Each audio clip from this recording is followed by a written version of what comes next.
అండి, welcome to Swarupa's kitchen. అందరు ఎలా ఉన్నారండి? బాగున్నారు కదండి? నేను కూడా బాగున్నానండి. ఈరోజు కాకరకాయలు చేస్తున్నానండి. కాకరకాయలు అనగానే చాలా చేశారు కదా అనుకుంటారు. కాకరకాయలే ఉడకబెట్టి నీళ్ళన్నీ ఇనికిపోయాక కాయలు ఏంచాను, ఎల్లిపాయ కారం వేసి కాకరకాయ పులుసు పెట్టాను. కాయలే ఏం చేసి కూడా పప్పుచారులో నంచుకున్నాము. చాలా రకాలు చేసామండి. కానీ ఇప్పుడు మాత్రం ఈ కాకరకాయని నేను సన్నగా చక్రాలు కోసి డీప్ ఫ్రై చేసి కాకరకాయ పొడి చేస్తాను. 20 రోజుల దాకా నిలవ ఉంటుంది. మనకు సీసాలో పోసుకొని తినవచ్చు చక్కగా. నల్లగారము మాడిసిన కారం తిన్నట్టు ఇలా చక్రాలుగా కోసుకుందాం అన్ని రౌండ్గా. కాకరకాయలు నేను ముందే కడిగి పెట్టుకున్నానండి శుభ్రంగా, తడారిద్దని. ఇప్పుడు కట్ చేసుకుంటున్నాను. ఇలా అన్ని చక్రాలు ఇలాగే వేయాలి కాయలన్నీ. మనం ఇవి కూడా అందరూ ఇలా కోసి వేయించుకుంటారండి, కానీ నేను కారపొడి చేస్తున్నాను చూడండి. మన శరీరానికి ఇవరకు ఎన్నో చేసుకున్నాము, ఎంతగానో చెప్పుకున్నాం దీని గురించి. కానీ ఇలాంటి మంచి ఫుడ్ గురించి మనం ఎంత చెప్పుకున్నా తక్కువే. ప్రతిరోజు తిన్నా కూడా తప్పులేదు. దీన్ని జ్యూస్ చేసుకొని తాగేవాళ్ళు కూడా ఉన్నారు కదా దీన్ని. కానీ కొంతమంది అబ్బో చేదు తినము అంటారండి. కానీ మీరు కూడా చక్కగా రోజు 4 కాకరకాయలన్నా చేసుకొని తినండి, చాలా మంచిది. గింజలు తీసేస్తారండి చాలామంది. ఈ ఏగితే మాత్రం చాలా రుచిగా ఉంటాయి. నేను అసలు తీయనమాట. ఇవి చాలా బాగుంటాయి. నిమిషాల సేపు ఎండపొడలో ఆరబెడతానండి. శుభ్రంగా తడంతా గుంజుకుంటుంది, అప్పుడు వేయించుతాను నేను. కానీ ఇది మనం నిలవ పచ్చడి కూడా పెట్టుకున్నాం కదా జాడీలో, చాలా రుచిగా ఉంది. చాలా ఉందండి. మీరు కూడా అన్నీ ట్రై చేయండి. నేను తయారు చేసేలోపు మీరు ఒక లైక్ చేయండి.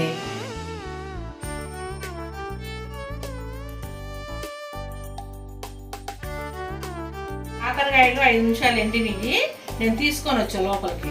దీంట్లో పోసుకొని గిన్నెలో పోసుకొని తీసుకొచ్చాను. ఆయిల్ పోస్తున్నా. డీప్ ఫ్రైకి సరిపోను, మనకు ఆ ముక్కలు డీప్ ఫ్రై చేసుకునేది సరిపోను కావాలి. కొంచెం ముక్కలు వేసి చేద్దాం, లేకపోతే ఎక్కువ నూనె పట్టింది. ఆయిల్ వేడెక్కేలోపు ఈ కారం పోసుకొని ఈ ఎల్లిపాయలు వేసి ఒక్క రౌండ్ మిక్సీ తిప్పుకుందాము. ఈ ఎల్లిపాయలు కూడా వేద్దాం. ఇన్ని ఎల్లిపాయలు వేసాను నేను. ఇన్ని ఎల్లిపాయలు అంటే ఈ స్పూన్తో 2 స్పూన్లు కారం తీసుకున్నాను. కొంచెం జీలకర్ర, ఈ జీలకర్ర వేస్తున్నాను. ఒక 1/2 టీ స్పూన్ ఉంటుందేమో. ఇది వేసి కళ్ళుప్పు కూడా ఒక రెమ్మ వేస్తాను. కళ్ళుప్పు ఒక 2 కళ్ళు వేస్తాను. కచ్చాపిచ్చిగా తిప్పుదాము, ఎక్కువ తిప్పకుండా. ఇలా బటన్ నొక్కి వదులుతాం.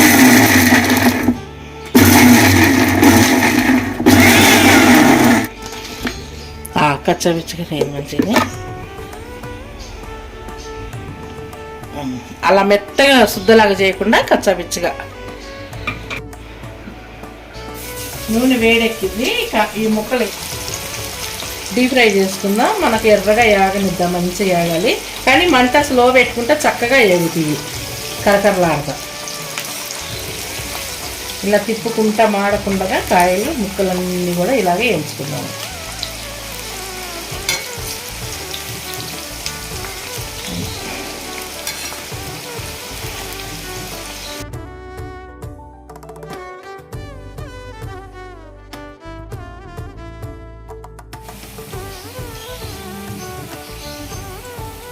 అయ్యి తీసేద్దాం. ఇంకా చక్కగా అయ్యాయి.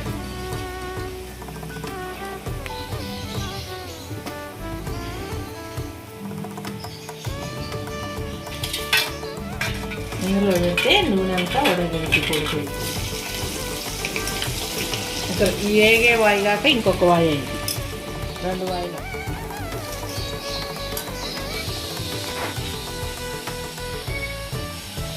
ఇవి కొంచెం వేడి చల్లారిన తర్వాత మిక్సీలో వేసుకొని ఇట్లా బరకగా తిప్పుదాం. దీన్ని కొంచెం బరకగా తిప్పి తిరగమాత వేసుకుందాం. ఇవి చల్లారినాయండి. మిక్సీలో వేసి కొంచెం బరకగా తిప్పుకుందాం మనం.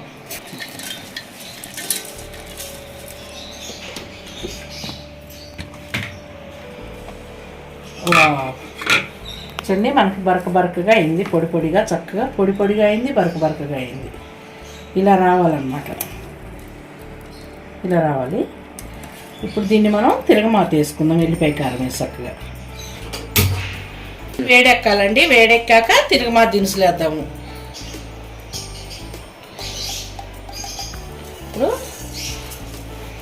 ఇప్పుడు మనం శనగపప్పు మినపప్పు రెండు కలిపే పోస్తున్నానండి. ఇప్పుడు కొంచెం జీలకర్ర కూడా వేస్తాను.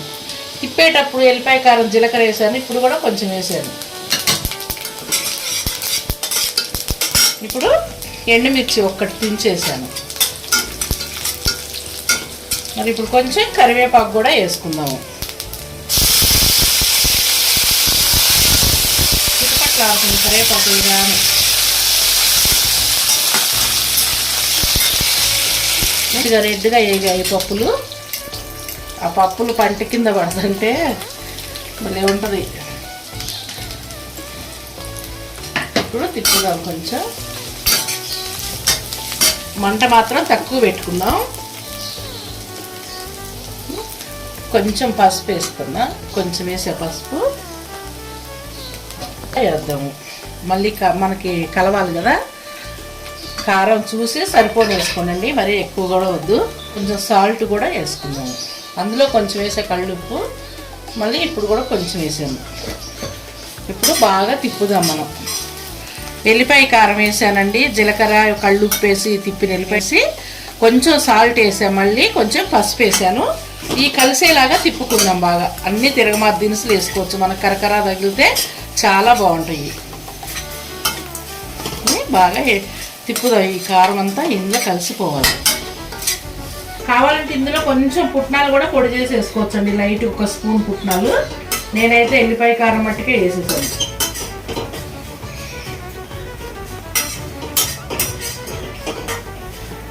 ఇప్పుడు మనకు వర్షాకాలం కదా, చలికాలం వర్షాకాలం స్టార్ట్ అయింది. ఇలా కాకరకాయ పొడి చేసి సీసాలో పెడితే ఒక 20 రోజుల వరకు చక్కగా వాడుకోవచ్చు మనం, రోజు ఒక ముద్దలోకి.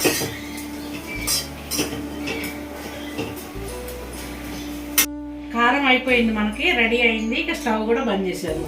దించుతున్నా కిందకి బాండి. ఈ బౌల్లోకి తీసుకున్నానమ్మా నేను.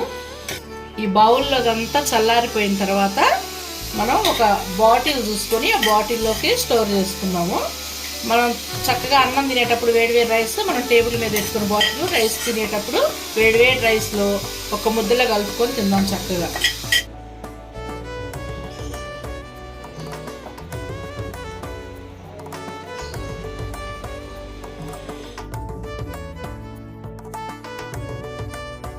చూసారు కదండి ఎంత టేస్టీగా కాకరకాయ కారం ఎలా తయారు చేస్తున్నామో. మరి ఈ కారపొడి మీకు నచ్చినట్టయితే లైక్ చేయండి, షేర్ చేయండి, సబ్స్క్రైబ్ చేయండి.